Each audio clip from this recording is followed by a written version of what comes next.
A 9 de outubro passam 50 anos da morte de Ernesto Che Guevara. Antes, no dia 4, publicado o livro de memórias O Meu Irmão Teu, do qual o Observador pré-publica um excerto. Esperei 47 anos para visitar o lugar onde o meu irmão, Ernesto Guevara, foi assassinado. Toda a gente sabe que ele foi covardemente fuzilado a 9 de outubro de 1967, na pobre sala de aula da escola primária de La Higuera, uma pequena aldeia perdida no sul da Bolívia. É assim que Juan Martín Guevara começa o livro O Meu Irmão Teu, uma coleção de memórias sobre a vida do argentino transformado em herói da Revolução Cubana, mas a partir do ponto de vista familiar, de quem viveu a deminada de Ernesto Guevara à distância. O livro é publicado no próximo dia 4, poucos dias antes do 50º aniversário da morte de T. O Observador faz a pré-publicação de um excerto em que José Martim recorda o momento em que a família Guevara tomou real consciência da mudança total de rumo que Ernesto escolheu dar à sua vida. O Meu Irmão Teu, de Juan Martín Guevara e Armelle Vincent. Objetiva publicação a 4 de outubro. Ernesto encontrava-se no México havia 10 meses, parecia gostar de lá estar. O país do suborno recebeu-me com toda a indiferença de um grande animal, sem me fazer carícias nem me mostrar os dentes. Escrevera ele a minha tia Beatriz.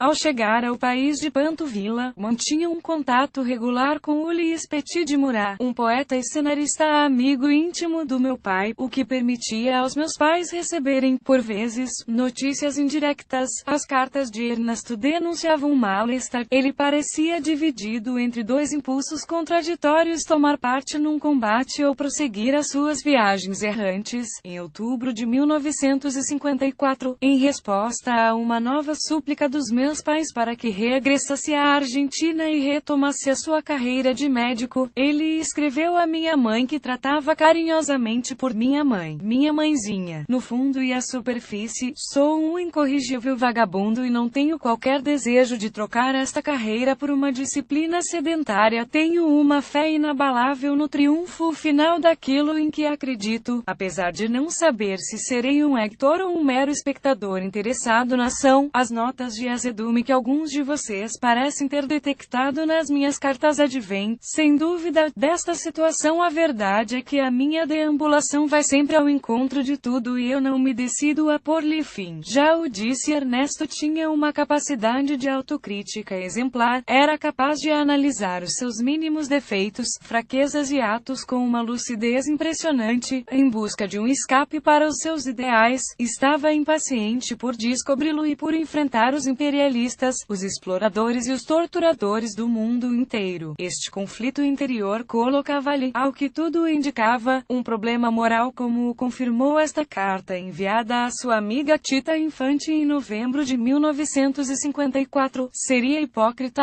apresentar-me como exemplo. A única coisa de que posso gabar-me é de ter fugido de tudo o que me importunava, e hoje, quando me sinto preparado para me envolver na luta, em particular num plano social, continuo tranquilo, as minhas peregrinações ao sabor dos acontecimentos, sem contemplar a hipótese de ir lutar na Argentina. Confesso que este é o meu principal quebra-cabeças, pois encontro-me num terrível dilema entre a castidade aqui e o desejo vagabundir, sobretudo na Europa, e vejo que estou pronto a prostituir-me com uma terrível disfarçatez logo que a ocasião surge. Já o disse, Ernesto tinha uma capacidade de autocrítica exemplar, era capaz de analisar os seus mínimos defeitos, fraquezas e atos com uma lucidez impressionante, em busca de um escape para os seus ideais. Estava impaciente por descobri-lo e por enfrentar os imperialistas, os exploradores e os torturadores do mundo inteiro. Ou, para começar, os da América. Descobrir o mundo, mudá-lo, viver ou sacrificar a sua existência, tais eram as questões fundamentais que o atormentavam. Na época, podiam ser questões grandiloquentes, talvez até extravagantes. À luz do que ele viria a realizar, ganham todo o sentido. Ernesto morreu pelas suas ideias. É tão simples quanto isso. Esse conflito interior, que não lhe dava trégua, encontrou uma solução definitiva. Ernesto conheceu Raul Castro, o irmão mais novo de Fidel. Devia o encontro a Hilda Gadea, a sua companheira, que se movia agilmente nos círculos de exilados partidos políticos. Ela e Ernesto assistiam com regularidade a reuniões e serões organizados por líderes políticos do Peru, da Guatemala, da Argentina e de Cuba. Raul e Ernesto tornaram-se muito próximos desde o primeiro encontro. A família Guevara em 1944. Ernesto T. é o primeiro da esquerda. Juan Martín, irmão e autor deste livro, está ao colo do pai. A 26 de julho de 1953, os irmãos Castro atacaram o quartel Moncada de Santiago de Cuba. O assalto, cujo objetivo era desestabilizar a ditadura vigente. Saudáveis por um amargo fracasso, os membros do grupo rebelde tinham sido sumariamente executados ou presos pelas tropas de Fulgêncio Batista. Aquado do seu processo, Fidel encarregares da sua própria defesa era advogado, e que advogado a sua fervorosa e magnífica alegação em defesa do povo oprimido, intitulada A História Absolver-me-á, tinha durado 3 horas, comovera de tal modo o país que, em maio de 1955, sob a pressão popular, Batista acabara por amnistiar Fidel, e em troca da promessa que Fidel não tensionava, como era evidente, cumprir, de não recomeçar as suas atividades. Logo que foi libertado, partiu para o México com o objetivo de preparar o seu regresso a Cuba. Reconstituirá o seu grupo rebelde, que batizara de Movimento 26 de Julho. Ernesto cruzou-se com Fidel pela primeira vez na noite de 7 de julho de 1955, em casa de uma amiga de Hilda, uma tal de Maria Antônia. Quis o acaso que aqueles dois homens excepcionais se conhecessem no preciso momento em que precisavam um do outro, entenderem-se de imediato, e passaram a noite inteira a debater ideias. Ernesto ficou seduzido. Quanto a Fidel, bastaram-lhe algumas horas para reconhecer o valor e o potencial de Ernesto. Preciso deste tipo, deve ter dito para consigo, de tal modo que lhe propôs tornar-se médico de campanha do seu movimento. Ao romper do dia, Ernesto estava recrutado, os dilemas e as tergiversações tinham sido ultrapassados e o meu irmão encontrara, enfim, a sua vocação. Penso que aceitou o posto de médico por defeito. A sua última viagem levara-o a uma conclusão: a medicina não chegava para curar as feridas da humanidade. Não possuía, contudo, qualquer formação militar, uma vez que fora dispensado do serviço na Argentina. O seu diploma de médico iria, pelo menos, servir-lhe de passaporte para a guerrilha. O treino começou algumas semanas mais tarde, sob o comando de um coronel cubano de 63 anos criado em Espanha, Alberto Baio, que formará as tropas republicanas da Guerra Civil Espanhola para preparar os 82 homens da guerrilha sem atrair as atenções. Castro e Baio escolheram uma hacienda do distrito montanhoso de Chalco, a cerca de 30 quilômetros da capital mexicana. O vasto rancho era propriedade de um velho amigo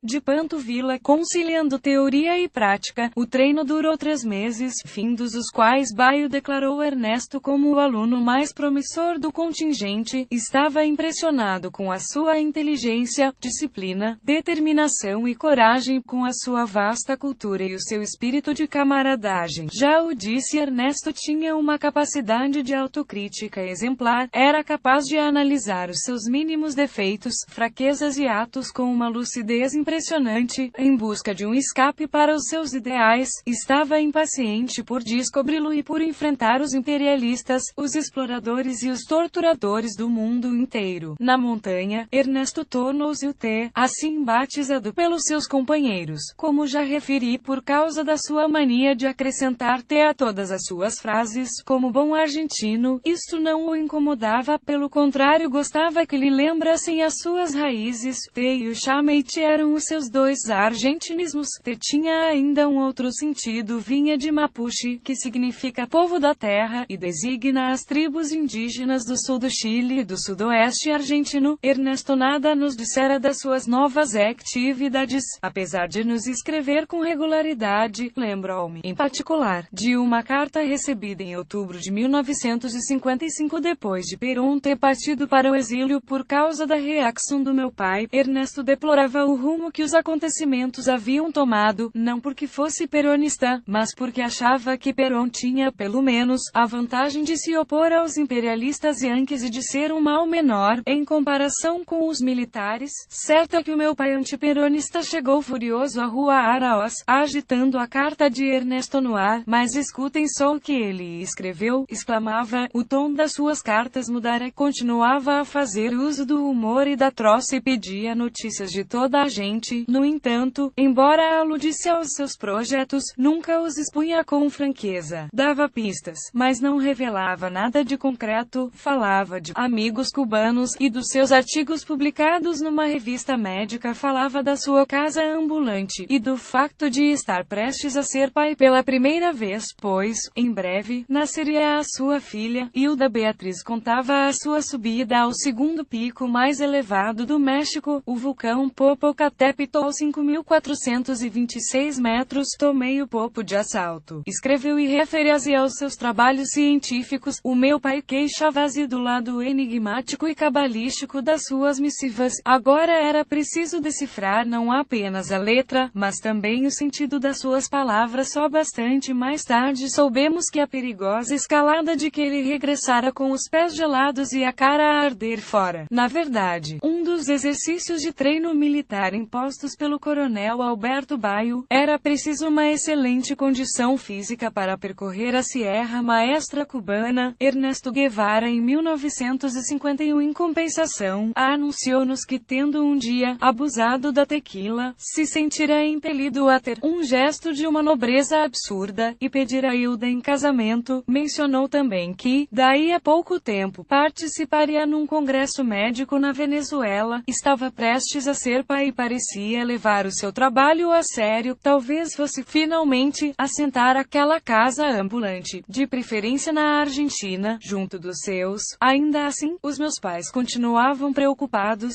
devia ser a sua intuição. Fomos informados de que Ernesto estava detido na prisão para imigrantes Miguel Chutes durante o verão de 1956, a célula cubana do movimento 26 de julho fora detectada pela Direção Federal de Segurança do México. Este organismo não desconfiava, no entanto, que aquele grupo se preparava para actuar em Cuba. Numa carta datada de abril de 1956, Ernesto falara com efeito do seu crescente interesse pela doutrina de São Carlos, Karl Marx, bem mais interessante do que o estudo da fisiologia, mas daí a ir parar à prisão após um tempo considerável sem notícias. O meu pai, preocupado, movera céus e terra para saber o que poderia ter-lhe acontecido. O seu primo direito, o almirante reformado e embaixador argentino em Cuba, Raul Lynch, conseguiu obter informações por via diplomática. No México estavam Ulises Petit de Muray e o embaixador argentino Fernando Lésica, que era tio da mulher de Roberto. O meu pai alertara todas estas pessoas para conseguir informações fiáveis e foi assim que ficamos a saber da existência de Fidel Castro. Aterrorizada, conhecendo o caráter do seu filho, a minha mãe começou a devorar tudo o que encontrava sobre esse Fidel Castro, de quem nunca ouvira falar. Queria saber em que braço se lançara Ernesto, mas o que leu não a tranquilizou, bem pelo contrário. Ernesto podia, por fim, abrir-se e contar-nos a verdade. Numa carta à família, falou de Fidel pela primeira vez. Fidel é um jovem líder cubano que me pediu que me juntasse ao seu movimento há já algum tempo, bastante tempo. Ficamos a saber por terceiros que, de todos os membros do grupo cubano detidos, Ernesto fora quem se mostrara mais insolente, fora o único a reivindicar, corajoso, o seu marxismo-leninismo. Concluía a sua carta dizendo: triunfarei com ela com a Revolução Cubana ou morrerei lá. Se por uma qualquer razão que não consigo prever, me vir impossibilitado de voltar a escrever-vos, e se mais tarde a sorte me abandonar, considerem estas linhas como um adeus não tão grandiloquente como sincero. De agora em diante, não considerarei a minha morte como uma frustração. Aterrorizada, conhecendo o caráter do seu filho, a minha mãe começou a devorar tudo o que encontrava sobre esse Fidel Castro, de quem nunca ouvira falar. Queria saber em que braço se lançara Ernesto, mas o que leu não a tranquilizou, bem pelo contrário, a profunda inquietação em que viviam os meus pais. Uma inquietação cotidiana criou raízes naquela época. O meu pai tentou fazer intervir as pessoas das suas relações, pedindo-lhes que fossem visitar o filho à prisão. Ernesto reagiu, pedindo-lhe que parasse de imediato de lhe enviar indivíduos daquele gênero. Quando Petit de Morel visitou, Ernesto rejeitou toda e qualquer ajuda de que os seus companheiros cubanos não pudessem também beneficiar e recusou todo o tratamento privilegiado. Petit Morel descreveu-nos, então, a sua atitude moral magnífica. Parecia muito impressionado com a probidade de Ernesto. A notícia da detenção do médico argentino espalhara-se por toda a América Latina. A nossa família e os nossos amigos estavam estupefactos com os seus projetos loucos, e não se coibiram de exprimir as suas opiniões aos meus pais. O telefone começou a tocar incessantemente na rua Araós. Os nossos parentes aconselhavam-nos a reprimir Ernesto, a bater o punho na mesa para o trazer de volta ao bom caminho. Pela minha parte, toda aquela história me parecia formidável, genial, que tipo excepcional. O meu irmão Raul Castro é o primeiro da esquerda, Che Guevara ao centro da foto. O período a que eu poderia chamar de creche estava a chegar ao fim e entrávamos agora na época do pós-que foi conflituosa para a nossa família. Iríamos, com efeito, carregar o peso do envolvimento de Ernesto na causa que ele abraçara, o peso da sua popularidade nascente, acima de tudo, do seu confronto com os poderes vigentes. Eu acabava de completar 13 anos e a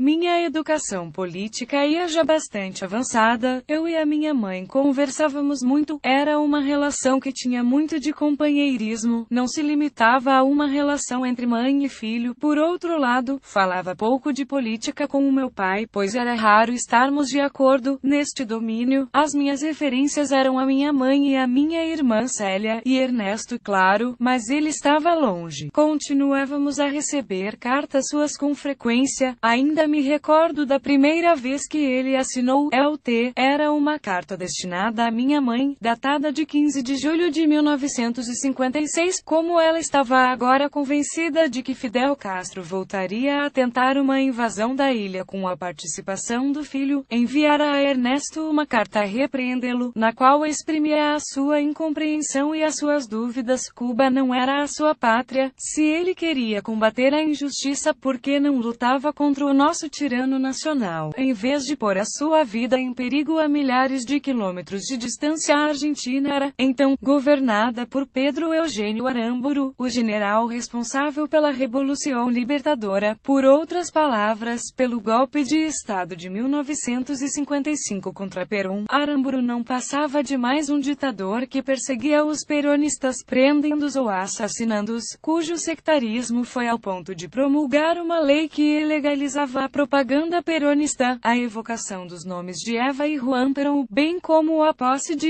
imagens, símbolos ou esculturas, etc., a representá-los. Esta perseguição levaria ao endurecimento inicial do incipiente movimento Montoneros. Não só não sou moderado, como tentarei nunca sê-lo, e se me aperceber um dia que o apelo sagrado deu lugar a uma chama débil, restar-me-á apenas vomitar sobre a minha própria merda. Quanto ao teu apelo a um egoísmo moderado, isto é, a um individualismo vulgar e covarde, a minha mãe temia por Ernesto. Consumida pela inquietação, tentou pela primeira vez refreá-lo. Apesar de ele ter então 28 anos, Ernesto, por seu turno, estava habituado a que a minha mãe o apoiasse em tudo. Suponho que tenha ficado muito surpreso ao ser admoestado com uma tal firmeza. Reproduzo aqui uma parte da sua resposta, pois esta carta fundamental marcou um ponto de transição na nossa vida. Não sou nem Cristo nem filantropo, Bierra, sou, antes, precisamente o contrário de um Cristo, e a filantropia parece-me uma coisa de palavra elegível. Pelas causas em que acredito, luto com todas as armas ao meu dispor e tento derrubar o adversário, em vez de me deixar ir parar a cruz. No que se refere à guerra de fome, estás completamente enganada. Levamo-la a cabo 2 vezes. Da primeira vez, eles libertaram 21 dos os 24 detidos do nosso grupo, e, da segunda, anunciaram a libertação do Fidel Castro, o líder do movimento que deverá ocorrer amanhã. Assim, só 2 pessoas, sendo eu uma delas, permanecerá detidas. Não quero que penses, como insinua Hilda, que as 2 pessoas em questão estão a ser sacrificadas. Somos apenas aquelas que não têm os papéis em ordem. É por essa razão que não temos acesso aos mesmos recursos que os nossos camaradas. A minha intenção é procurar asilo no país mais próximo, coisa difícil de alcançar, dada a reputação interamericana SIC que me atribuirão, e aí esperar que requeiram os meus serviços. Repito-vos que é provável que não possa escrever-vos durante um período mais ou menos longo. O que mais me espanta é a tua falta de compreensão e os teus conselhos a respeito de moderação, egoísmo, etc. Por outras palavras, os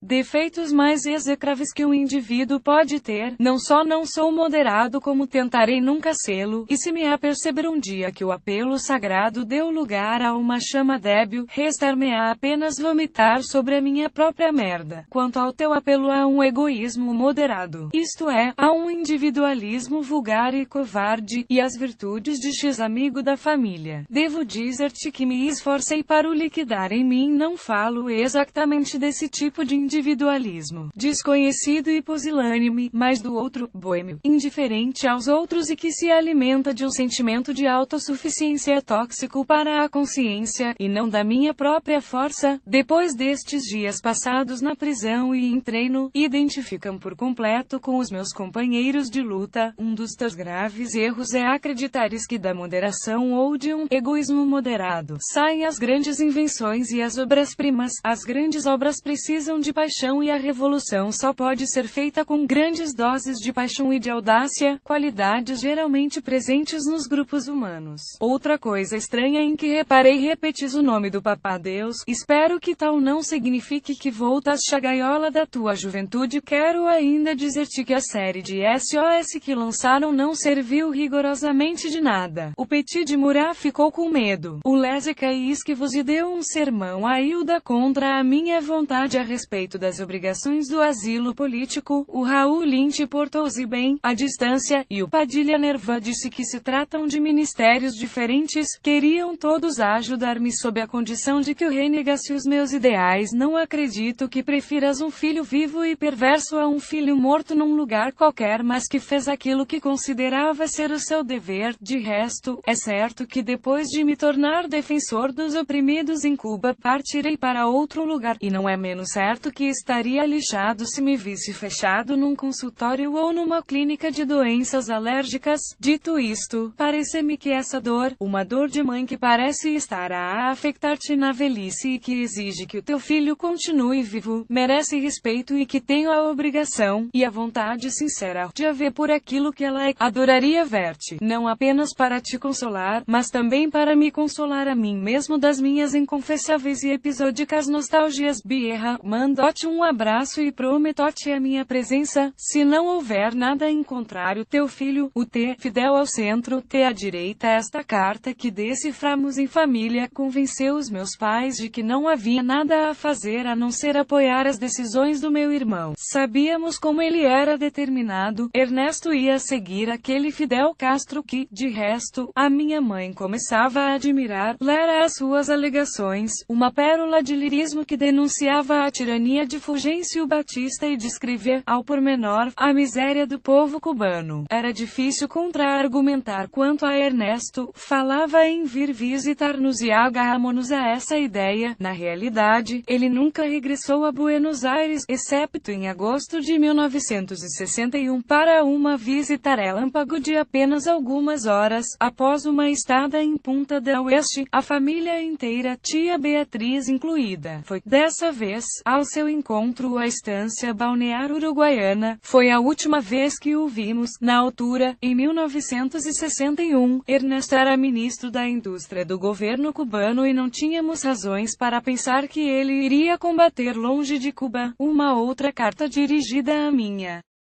Mãe, datada de novembro de 1956, isto é, 6 meses após a anterior, era todavia premonitória. Ele escrevia: quando a doença de que sofro se apodera de nós, creio que se vai exacerbando com o tempo e que só nos larga no túmulo. Essa doença era o seu desejo ressurgente, ou a sua necessidade, de combater a injustiça.